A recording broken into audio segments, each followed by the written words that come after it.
बिस्मिल्लाहिर्रहमानिर्रहीम। अस्सलाम वालेकुम students, welcome to the online classes of the college Mianwali. आज का हमारा लेक्चर होने जा रहा है एक्सक्रीशन इन रिप्रेजेंटेटिव एनिमल्स।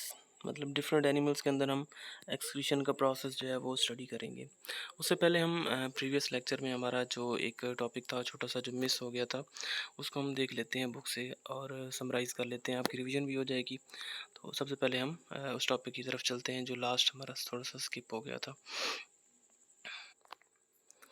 जी तो स्टूडेंट्स, हमने लास्ट लेक्चर में देखा था कि जो एक्सक्रीटरी प्रोडक्ट्स होते हैं वो एनिमल्स के अंदर डिफरेंट तरह के होते हैं। 3 मेजर हमने पढ़े थे।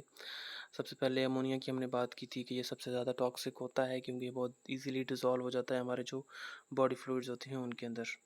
उसके बाद हमने उसकी बात की थी कि कितना वाटर रिक्वायर्ड होता है उसको रिलीज़ करने के लिए। तो 500 ml वाटर रिक्वायर्ड था 1 ग्राम अमोनिया जो है उसको एक्सक्रीट करवाने के लिए। तो ऑब्वियसली हमने बात की थी कि ये उन एनिमल्स के अंदर as an excretory product release होता है जो एक्वेटिक एनवायरनमेंट में होते हैं। फिर हमने यूरिया की बात की थी कि जो कम अवेलेबिलिटी जिन एनिमल्स की होती है वाटर की उनके अंदर यूरिया होता है बनता है, जो कि एक्चुअली पहले बनता है अमोनिया, अमोनिया से यूरिया बनता है। तो यूरिया साइकिल हमने बाद में स्टडी करना है, फिलहाल हम इसको रहने देते हैं क्योंकि बाद में बहुत डिटेल में उन्होंने थ्योरी के अंदर लिखा हुआ भी है, तभी हम इसको देख लेंगे। तो एनिमल जो है अमोनिया को यूरिया में कन्वर्ट करते हैं और यूरिया को रिलीज़ होने के लिए 50 ml वाटर रिक्वायर्ड होता है 1 ग्राम। तो ये इंटरमीडिएट वाटर सप्लाई जिन एनिमल्स के पास होती है लाइक हम हैं या मैमल्स जो होते हैं एनिमल्स होते हैं वो इस कैटेगरी में आ जाते हैं। उसके बाद थर्ड कैटेगरी जो थी जो कल हमने नहीं पढ़ी थी वो है यूरिक एसिड, कि वो एनिमल कि जिनको वाटर की एक्सट्रीम शॉर्टेज फेस करना पड़ती है लाइक इंसेक्ट्स हो गए या बर्ड्स हो गए। अब उनको आपने देखा है कि वो वाटर वैसे ड्रिंक भी नहीं करते इतना ज़्यादा, बहुत कम वाटर ड्रिंक करते हैं। तो अगर यूरिया भी उनके अंदर प्रोड्यूस होता है ना तो इसको भी 50 ml वाटर चाहिए, जो कि काफ़ी लार्ज अमाउंट है इंसेक्ट्स को अगर और बर्ड्स को अगर हम देखते हैं तो इनके अंदर एक और नेक्स्ट मैकेनिज्म होता है, एक मज़ीद एडवांस्ड अडेप्टेशन है जिसके अंदर वो यूरिया को भी फर्दर यूरिक एसिड के अंदर कन्वर्ट करते हैं और यूरिक एसिड को एक्सक्रीट होने के लिए जस्ट 1 ml वाटर रिक्वायर्ड होता है। फिर हमने क्लासिफिकेशन की बात देखनी है यहाँ पे। अगर यहाँ पे आप देखें आपको नज़र आ रहा है कि एनिमल्स जो होते हैं उनकी उन्होंने 3 कैटेगरीज की हुई हैं। यूरिकोटैलिक पड़ा हुआ है, यूरियोटैलिक पड़ा है या मोनोटैलिक पड़ा है। अब अमोनोटैलिक वो एनिमल्स होते हैं जिनके अंदर अमोनिया प्रोड्यूस होता है as a waste product, ureotelic जिनमें यूरिया प्रोड्यूस होता है और यूरिकोटैलिक जिनके अंदर यूरिक एसिड प्रोड्यूस होता है। इसी तरह फिनोमेनास को भी डिफरेंट नेम्स दिए गए हैं लाइक यूरियोटैली। यूरियोटैली एक ऐसा फिनोमेना है जिसमें एनिमल्स के अंदर urea as a waste product produce होता है। यूरिकोटैली यूरिक एसिड के लिए है, यूरिक एसिड प्रोड्यूस होने वाला जो प्रोसेस होता है। इस तरह अमोनोटैली क्या होगा, जो अमोनिया प्रोड्यूस करते हैं। तो एक लॉन्ग क्वेश्चन जब आपने अटैम्प्ट करना है तो आप इसकी 3 हेडिंग्स भी बना सकते हैं। सबसे पहले हेडिंग है अमोनोटैली, जिसके अंदर आप बताएंगे अमोनिया के बारे में। फिर दूसरी बताएंगे यूरियोटैली, फिर थर्ड आप हेडिंग बनाएंगे यूरिकोटैली। तो इस तरह से ये जो आपका क्वेश्चन है वो कंप्लीट हो जाता है। अब हम चलते हैं जो आज का लेक्चर हमें नेक्स्ट पढ़ना है उसकी तरफ। तो आज के लेक्चर की आउटलाइन आपके सामने है। एक्सक्रीशन हम देखेंगे hydra, planaria, earthworm and cockroach के अंदर। सो डिफरेंट अडेप्टेशंस होती हैं हर एक एनिमल्स के पास जो मौजूद होती हैं, एवोल्यूशनरी अडेप्टेशंस जो वाटर की अवेलेबिलिटी की बेस पे होती हैं। यानी कि डिफरेंट एनिमल्स जो है ना, जैसे भी हमने लास्ट लेक्चर देखा भी है, तो हर एक एनिमल जो होता है उसके अंदर स्पेसिफिक अडेप्टेशंस होती हैं और वो वेस्ट प्रोडक्ट प्रोड्यूस कर रहा होता है on the basis of availability of water. So chemical nature जो होती है एक्सक्रीटरी प्रोडक्ट्स की चेंज होती है, ये हमने बात की है उनके अंदर डिफरेंट एनिमल्स के अंदर। सो जो डाइवर्सिटी होती है एक्सक्रीटरी स्ट्रक्चर्स की across species reflects the physiological and environmental pressure, कि जिस तरह हमने एक्सक्रीटरी प्रोडक्ट्स की बात की है कि वो वेरी करते हैं डिफरेंट एनिमल्स के अंदर, उसी तरह जो एक्सक्रीटरी स्ट्रक्चर्स होती हैं वो भी वेरी कर रहे होते हैं और वो हमें बताती हैं कि उस एनिमल का जो एनवायरनमेंट के अंदर वो प्रेशर होता है एक्सक्रीशन के लिहाज से अगर बात करें तो कितना उसको प्रेशर फेस करना पड़ता है या कितनी ज़्यादा उसके लिए प्रॉब्लम्स होती हैं, वो हमें बता रहे होते हैं उसकी जो फिजियोलॉजी होती है या उसकी जो स्ट्रक्चर्स होती हैं एक्सक्रीशन में इन्वॉल्व्ड। सो बहरहाल हम इसको इतना ज़्यादा डीप नहीं जाते क्योंकि जनरल चीज़ें ही आपकी बुक में लिखी हुई है। एक्सक्रीशन इन हाइड्रा, हाइड्रा पता है आपको फाइलम नाइडेरिया से बिलोंग करने वाला एनिमल है। तो हाइड्रा के अंदर कोई स्पेशलाइज्ड एक्सक्रीटरी ऑर्गन्स या सिस्टम्स मौजूद नहीं होते हैं, और ये जिस एनवायरनमेंट के अंदर रहता है इसकी इंटरनल कंडीशन आइसोस्मोटिक भी रहती हैं या आइसोटोनिक ही रहती हैं उसके एनवायरनमेंट के साथ। सो सिंपली क्या होगा कि अगर इसकी बॉडी में वेस्ट प्रोडक्ट प्रोड्यूस होती है तो वो डिफ्यूज़ करके इसकी सिर्फ जो बॉडी होगी उसमें से रिलीज़ होकर एटमॉस्फेयर के अंदर वाटर के अंदर चली जाएगी, क्योंकि ये एक्वाटिक होता है।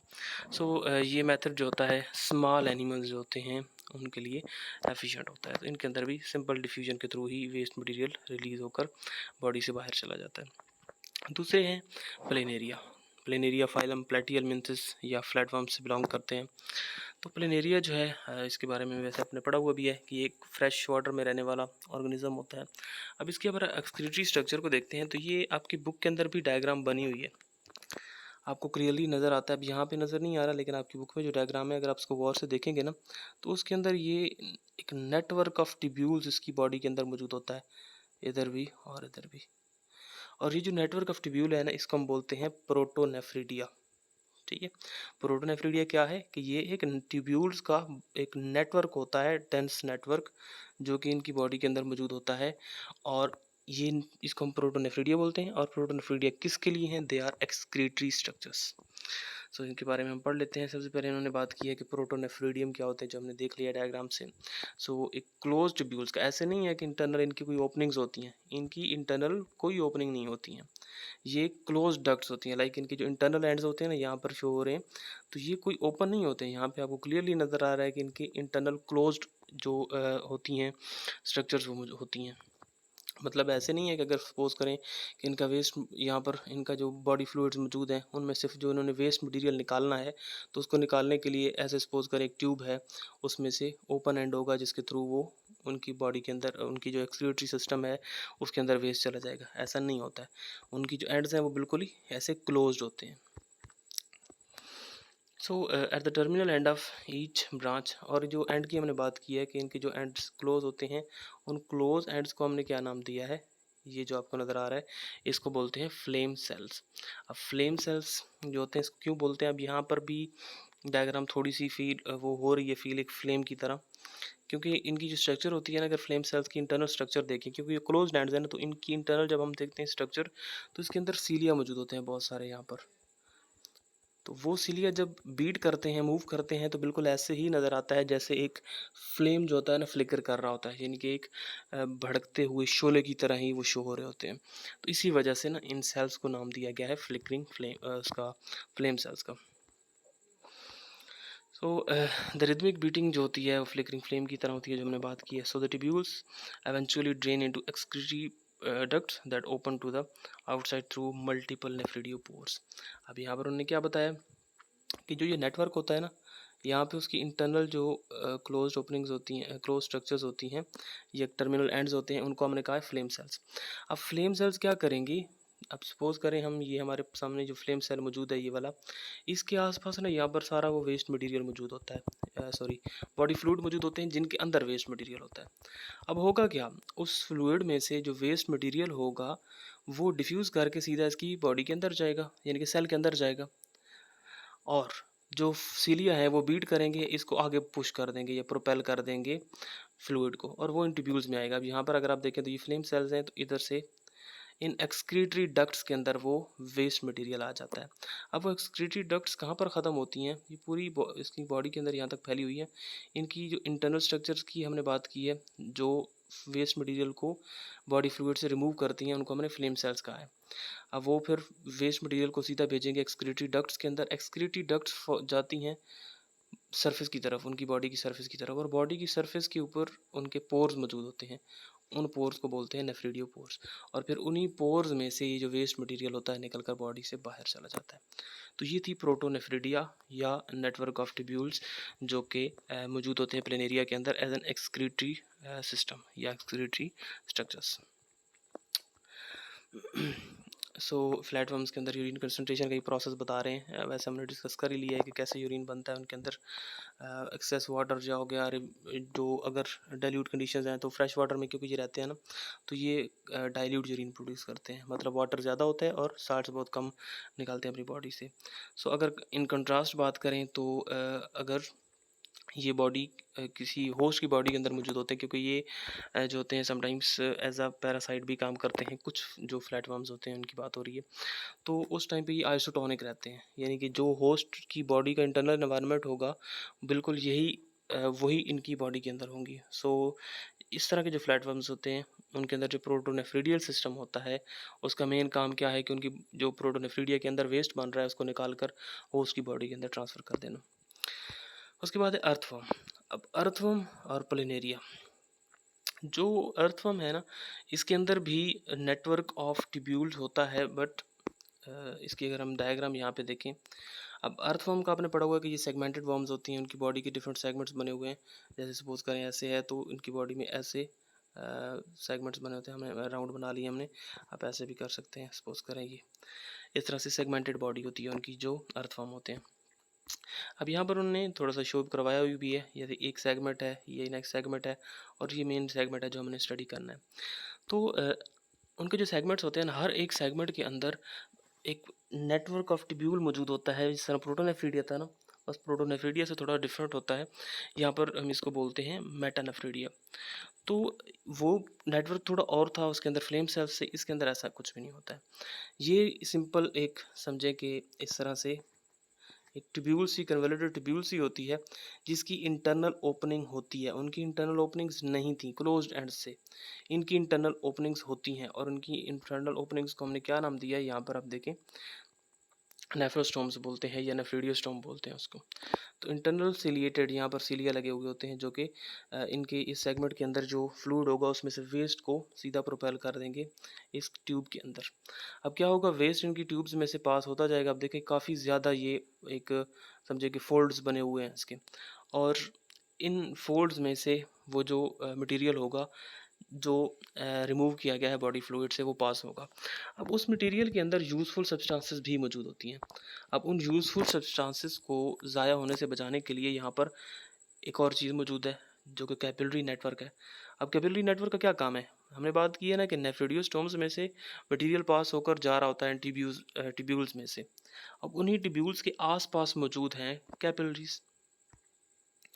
कैपिलरीज क्या करती हैं कि जो उन ट्यूब्यूल्स में से मटेरियल पास हो रहा होता है ना, उसके अंदर जो यूज़फुल चीज़ें हैं, लाइक वाटर होता है या कुछ सॉल्ट्स हैं या ग्लूकोज वगैरह हैं, तो उनको ज़ाया होने से बचाने के लिए उन ट्यूब्यूल्स में से रीअब्जॉर्ब करके वापस ब्लड में डाल देती हैं, यानी कि ज़ाया नहीं होने दिया जाता उनको।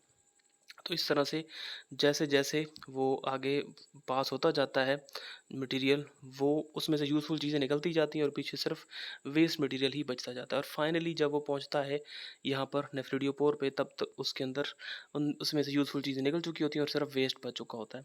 तो इस तरह से वो नेफ्रिडियोपोर्स के थ्रू बॉडी से बाहर एक्सक्रीट हो जाता है। तो ये उसकी हमने फंक्शनिंग देख ली। पहले आप फंक्शनिंग हमने देखी है इसकी, स्ट्रक्चर को डिटेल में पहले नहीं पढ़ा है, फंक्शनिंग देखिए ताकि पहले आपको ये चीज़ समझ आ जाए कि वर्क किस तरह कर रहा होता है। अब हम देखेंगे इसकी जो स्ट्रक्चर के बारे में क्या क्या लिखा हुआ है। तो अर्थवर्म जो होते हैं इनके अंदर मेटानेफ्रिडियम मौजूद होता है, हमने बात कर ली है। ट्यूब्यूलर नेटवर्क मौजूद होता है इनके अंदर, सेगमेंटेड वर्म होते हैं, और हर एक सेगमेंट के अंदर ये चीज़ें आपने नोट करनी है, एमसीक्यू पूछा जा सकता है कि अ पेयर ऑफ मेटानेफ्रिडिया मौजूद होते हैं हर सेगमेंट के अंदर। हमने जो भी डायग्राम देखी है ना, इसके अंदर सिर्फ एक दिखाया गया है, ठीक है, क्लियरली आपको एक नज़र आ रहा है। एक्चुअली यहाँ पर भी दो ही हैं, एक ये पड़ा हुआ है, एक ये पड़ा हुआ है। तो हर एक सेगमेंट के अंदर एक पेयर ऑफ मेटानेफ्रिडिया होता है, मतलब दो मेटानेफ्रिडिया मौजूद होते हैं। और हमने जो बात की है ना इंटरनल ओपनिंग की, हर एक जो मेटानेफ्रिडिया होगा उसकी इंटरनल ओपनिंग, अब देखें ये बाकी सारा यहाँ पर मौजूद है, लेकिन इसकी इंटरनल ओपनिंग यहाँ पर है, दूसरे सेगमेंट में है। दूसरा मतलब ये सपोज करें कि ये थर्ड सेगमेंट है ना, तो ये क्या है, टू सेगमेंट है।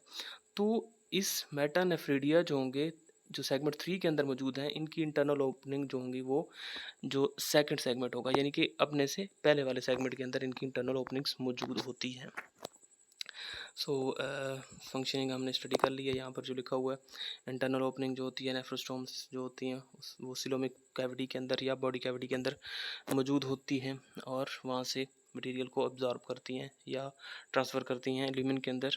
देन वो नेटवर्क ऑफ कैपिलरीज का हमने फंक्शन देख लिया। सिलोमिक फ्लूइड में से वो जब मटेरियल वेस्ट मटेरियल निकल कर कैपिल उसमें ट्यूब्यूलर नेटवर्क में जा रहा होता है, तो कैपिलरीज उसमें से रीअब्जॉर्प्शन करवा लेती हैं। तो ये आपको समझ आ गया होगा। नेक्स्ट हम चलते हैं कॉकरोच की तरफ। अब जो हमने पिछला बात की है ना, पिछली प्रोटोनेफ्रिडिया और मेटानेफ्रिडिया की, तो इसमें से शॉर्ट क्वेश्चन आता रहता है, लाइक प्रोटोनेफ्रिडिया और मेटानेफ्रिडिया का डिफरेंस पूछ लेंगे, या इनमें से कोई एक पूछ लेंगे, या फिर समटाइम्स फ्लेम सेल्स का भी आता रहता है कि फ्लेम सेल्स क्या होते हैं, उनका फंक्शन बताएं। तो ये अपने बुक में देख लेना है डिटेल में, या बहुत अच्छे तरीके से उन्होंने लिखा हुआ है। सो एक्सक्रीशन इन कॉकरोच, ये एक लॉन्ग क्वेश्चन है। So an insect model, so cockroach जो है वो इंसेक्ट्स की क्लास से बिलोंग करते हैं। सो जो टेरेस्ट्रियल आर्थ्रोपोड्स होते हैं, स्पेशली इंसेक्ट्स जो हो गए, उनके अंदर एक्सक्रीटरी स्ट्रक्चर जो होती हैं बाकियों से यूनिक होती हैं।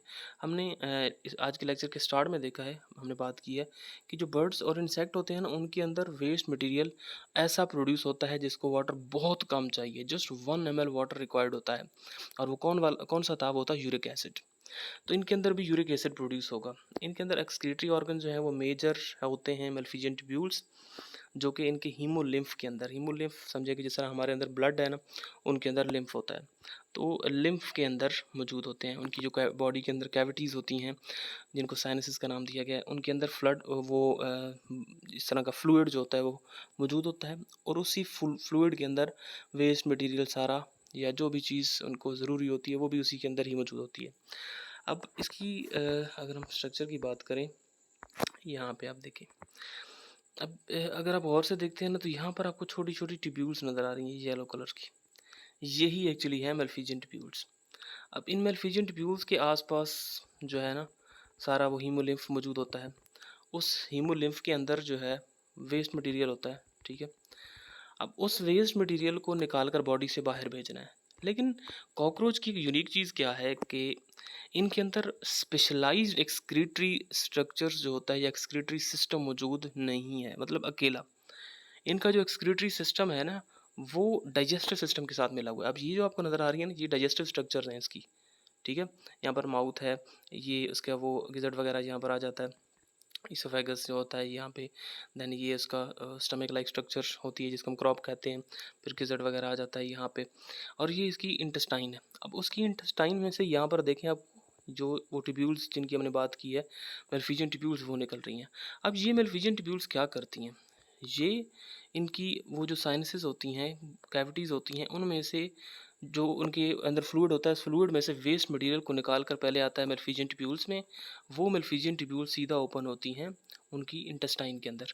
मतलब क्या हुआ कि जो उनका वेस्ट मटेरियल था वो किधर चला गया है, वो उनकी इंटेस्टाइन में, जो कि डाइजेस्टिव सिस्टम का पार्ट है। एंड देन डाइजेस्टिव सिस्टम का जो वेस्ट होता है वो जो बॉडी से बाहर निकलता है, तो उसी के साथ ही जो उनकी उनके जो वेस्ट मटेरियल है वो बॉडी से निकल जाता है। मतलब हम यहाँ पे कह सकते हैं कि कॉकरोच ऐसा एक ऑर्गेनिज्म है जिसका एक्सक्रीटरी सिस्टम और डाइजेस्टिव सिस्टम एक दूसरे के साथ जुड़े हुए हैं, मिले हुए होते हैं। अब यहाँ पर हम इसकी थ्योरी स्टडी कर लेते हैं, एक दफ़ा रीड कर लेते हैं। सो मेल्फिडियन ट्यूब्यूल जो होती हैं ये डाइजेस्टिव ट्रैक से कनेक्टेड होती हैं, हमने अभी बात कर भी ली है। एंड जो होते हैं सारे ये आर्थ्रोपोड्स, उनके अंदर मोस्टली ऐसा ही होता है। सो एपिथेलियल सेल जो होते हैं, यानी कि जो मेल्फिजियन ट्यूब्यूल्स की हमने बात की है, उसके जो एपिथेलियल सेल हैं, सपोज करें ये मेल्फिजियन ट्यूब्यूल है, उसके आसपास ये सारा फ्लूइड मौजूद है, तो इसके जो एपिथेलियल सेल हैं वो क्या करते हैं, जो उस हीमोलिम्फ होता है उसमें से मटेरियल को निकाल कर इन मेल्फिजियन ट्यूब्यूल्स में डाल देते हैं। वो फिर आगे सीधी जाती है, वो हमने अभी बात कर भी ली है, स्मॉल इंटेस्टाइन की तरफ, जहाँ से वो डाइजेस्टिव वेस्ट आ रहा होता है, उसके साथ ही एक्सक्रीटरी वेस्ट मिलकर बॉडी से बाहर रिलीज़ हो जाता है। तो इस तरह से इनके दोनों जो सिस्टम्स हैं वो एक दूसरे के साथ मिले हुए होते हैं। ये हमने यहाँ बात कर ली है, वही चीज़ें लिखी हुई हैं यहाँ पे। वाटर रीअब्जॉर्प्शन की अगर हम बात करें, एंड सॉलिड वेस्ट होता है, तो रेक्टम के अंदर हम जब ये वेस्ट पहुँचता है ना, रेक्टम इनका कहाँ पे होता है, यहाँ पे, ये रेक्टम है। तो जब इनका डाइजेस्टिव वेस्ट वो एक्सक्रीटरी प्रोडक्ट्स का भी अपने साथ लेकर पहुँचता है, तो रेक्टम वाले पॉइंट के ऊपर ना जो एक्सक्रीटरी मटेरियल निकला हुआ होता है यहाँ से, उसमें से जो यूज़फुल चीज़ें हैं उनको वापस रीअब्जॉर्ब भी समटाइम्स कर लिया जाता है अगर मौजूद होती हैं तो। तो इस तरह से रीअब्जॉर्प्शन भी हो जाती है, ताकि चीज़ें जो यूज़फुल हैं वो ज़ाया ना हो। वाटर जो होता है स्पेशली उसकी रीअब्जॉर्प्शन होती है ताकि वाटर कंज़र्व किया जा सके, क्योंकि हमने बात कर ली है इंसेक्ट्स और जो बर्ड्स होते हैं उनको ऑलरेडी वाटर की अवेलेबिलिटी कम होती है, तो इसलिए वाटर की मैक्सिमम अब्जॉर्प्शन कर रहे होते हैं। सो यूनिक एडाप्टेशंस हैं, तो इनका हमने अभी बात कर भी लिया कि इनकी जो एक्सक्रीटरी वेस्ट है वो इनके फीसेस के साथ रिलीज़ होते हैं। कोई इनके अंदर स्पेशलाइज्ड स्ट्रक्चर्स मौजूद नहीं होता है एक्सक्रीटरी सिस्टम का, बल्कि डाइजेस्टिव और एक्सक्रीटरी सिस्टम कंबाइंड होते हैं। एंड लास्ट पॉइंट भी यही लिखा हुआ है।